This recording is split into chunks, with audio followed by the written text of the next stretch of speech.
माननीय अध्यक्ष महोदय, राजस्थान आयुर्वेद योग एवं प्राकृतिक चिकित्सा विश्वविद्यालय अजमेर विधेयक 2026, इसको मैंने जनमत जानने के लिए आग्रह किया है, मेरा प्रस्ताव लगाया है। पहले तो आपके अथक प्रयास से ये बिल आया, इसके लिए आपको बधाई, आपकी सरकार को बधाई। लेकिन इसमें जो कमियां हैं वो मैं बताना चाहूँगा कि कैसी क्या कमियां रहेगी जिसकी वजह से ये धरातल पे उतरेगा नहीं। किसी भी विश्वविद्यालय को बनाने के लिए माननीय अध्यक्ष महोदय शिक्षा, अनुसंधान और प्रशिक्षण की बात आती है। इसके लिए पहले से अध्ययन किया जाता है कि विश्वविद्यालय कहाँ खोलना है, किस प्रकार का रिसर्च होगा, क्या वित्तीय संसाधन लगेंगे, क्या हमारी प्राथमिकताएं होंगी, किस तरीके से ये विश्वविद्यालय रन करेगा। मैं समझता हूं कि सरकार ने इसमें कोई ज़्यादा प्रयास नहीं किए हैं, जो प्रयास किए जाने जरूरी थे।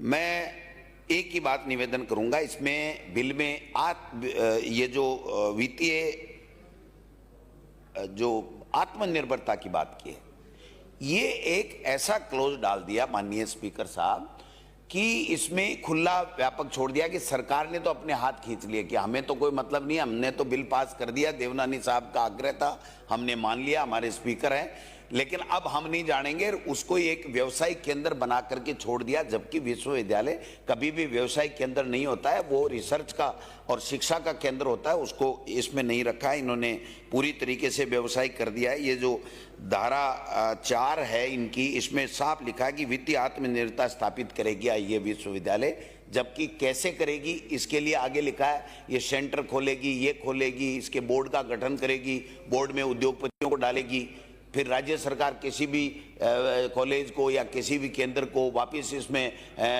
निरस्त करने का अधिकार रखे। यानी कंट्रोल तो सरकार का, और पैसे देंगे, क्या करेंगे क्या नहीं करेंगे वो नहीं है हमारे पास में, सरकार के पास में नहीं है, और पूरा का पूरा उद्योगपतियों के ऊपर छोड़ दिया। और उद्योगपति भी कौन तय करेगा? राज्य सरकार तय करेगी। तो फिर विश्वविद्यालय क्या हुआ सर? विश्वविद्यालय की अपनी स्वायत्ता होती है। विश्वविद्यालय तभी रन कर सकता है जब उसको पूरी तरीके से स्वायत्ता दी जाती है। तो इसमें सरकार ने ये जो गलती की है या कमी छोड़ी है, इसको भी मैं निवेदन करना चाहता हूँ। मैं निवेदन करना चाहता हूँ, जब राज्य सरकार का इंटरवेंस बढ़ जाता है ना, तो न तो वित्तीय आत्मनिर्भरता हो पाती है, न वहाँ पर कोई वीसी लगते हैं, न कोई स्टाफ लगता है, न कोई रिसर्च का पैसा जाता है।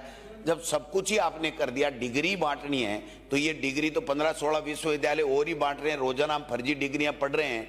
तो ये व्यवसायिक केंद्र खोल लेंगे, फर्जी डिग्रियां बांटेंगे, फिर हम कहेंगे कि नियामक रेगुलेटरी बोर्ड बनाओ, नियामक आयोग बनाओ। नियामक आयोग हम बनाएंगे नहीं। तो मैं समझता हूं कि इसके लिए कोई ज़्यादा अच्छा इन्होंने वो नहीं किया है, केवल व्यापारिक केंद्र इन्होंने बनाया है। राजनीतिक उद्देश्य तो पूर्ति हो सकता है कि कहने के लिए एक बहुत बड़ी बात हो जाएगी कि हमने विश्वविद्यालय, जब जोधपुर में विश्वविद्यालय है और वो अच्छा काम कर रहा है, तो उसको सरकार की प्राथमिकता होना चाहिए कि उसको कैसे संसाधन उपलब्ध किए जाएं और ज़्यादा कैसे मजबूत किया जाए, ये विषय होना चाहिए। मैं समझता हूं कि जो कोरोना काल में जो काम आयुर्वेद वालों ने भी किया है, मैं उसकी भी प्रशंसा करना चाहूँगा कि 1 करोड़ से ज़्यादा लोगों को काढ़ा और जो गिलोय का चूर्ण दिया गया, और निःशुल्क इसको भी किया गया। जैसे एलोपैथी के लिए निःशुल्क हमारी सरकार ने किया, वैसे निःशुल्क भी इसमें किया। और आयुर्वेद शिक्षा को बढ़ावा देने के लिए BAMS, UG और PG की इंटर्न का स्टाइफंड जो था, उसी तरीके से इनका किया गया है। और राज्य के सभी आयुर्वेदिक, यूनानी और होम्योपैथी चिकित्सालयों में पूरी की पूरी दवाई फ्री। तो ये हमारी सरकार ने अच्छा किया, लेकिन जोधपुर के विश्वविद्यालय को आपको इसको बढ़ाना चाहिए था, जबकि बजट का कोई प्रावधान नहीं। बजट तो आ गया सर, अब 12 महीने तो ये कागज ही है जिसको लिए आप और हम घूमते रहोगे। हाँ ठीक है, आपके लिए अच्छा हो गया कि आप कहोगे कि मैं एक तोहफा लेकर के आया हूँ सरकार से, तो ये बात तो ठीक हो सकती है, लेकिन मैं समझता हूँ कि ये ठीक नहीं है। और धारा 8 में राज्य सरकार राज्यपाल को भी असीमित अधिकार दे दिए। साहब ये यूनिवर्सिटियाँ जो है ना, वो राज्यपाल से वैसे ही दुखी हैं, उनका इतना इंटरफेरेंस बढ़ रहा है, हर राज्यपाल का इतना बढ़ रहा है। VC अपनी मर्जी से लगाएगा, स्टाफ अपनी मर्जी से लगाएगा, कोई भी सरकार रही हो, बाहर से लोग आ जाते हैं, ले लेते हैं, फिर उसके बाद में वो भर्तियों में घोटाले करते हैं, घपले करते हैं, हम बदनाम होते हैं, चाहे हमारी सरकार हो चाहे आपकी सरकार हो। तो मैं समझता हूं कि एक तो ये तय करना चाहिए कि विश्वविद्यालय कोई खोले तो कम से कम उसका वीसी तो हमारा होना चाहिए। आज जो विश्वविद्यालयों की स्थिति है, 16 विश्वविद्यालयों में 6 माह से भी अधिक समय से कर्मचारी वेतन और भत्तों के लिए, पेंशन के लिए कर रहे हैं। तो आप समझ सकते हो कि हम कहां क्या करना चाह रहे हैं। एक विश्वविद्यालय को तो 80 करोड़ का लोन लेकर के, जमीन बेच करके अपने संसाधन जुटाने के नाम से ये करना पड़ रहा है।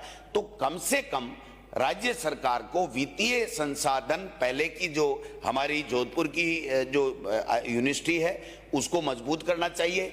आयुर्वेद का जो रोल हमारे कोरोना के अंदर ज्यादा रहा, उसको और कैसे बढ़ाया जाए। हमने तो पौधशालाएं भी लगा करके 9 पौधशालाएं, आपने देखा होगा कि वो भी हमने की हैं। आप देख सकते हैं कि और एक और हमने किया था सर, इसको आयुर्वेद हमारा भी विषय है, कोई ऐसा नहीं है। राज्य आयुष नीति 2021 भी हमारी सरकार के समय बनाई थी। तो इस बिल के बारे में मेरा ये निवेदन है कि ये केवल व्यवसाय केंद्र होगा। बड़े उद्योगपति राज्य सरकार से साठ-गांठ करके अपना नामित नाम करा लेंगे, उसके बाद में फर्जी डिग्रियां बेचेंगे और राज्य सरकार रोजाना इसके ऊपर जांचें कराएगी। हम यहाँ मामले उठाते रहेंगे, वेतन भत्ते उनको दे नहीं पाएंगे। बाहर के राज्य के बाहर के लोग आकर के वीसी और उद्योगपति इसके ऊपर कब्जा कर लेंगे। हमारे बच्चों को, हमारे प्रदेश के लोगों को इस यूनिवर्सिटी का कोई लाभ नहीं मिलेगा। इसलिए इस बिल को जनमत जानने के लिए भेजा जावे और इसको आज पास नहीं किया जावे। धन्यवाद।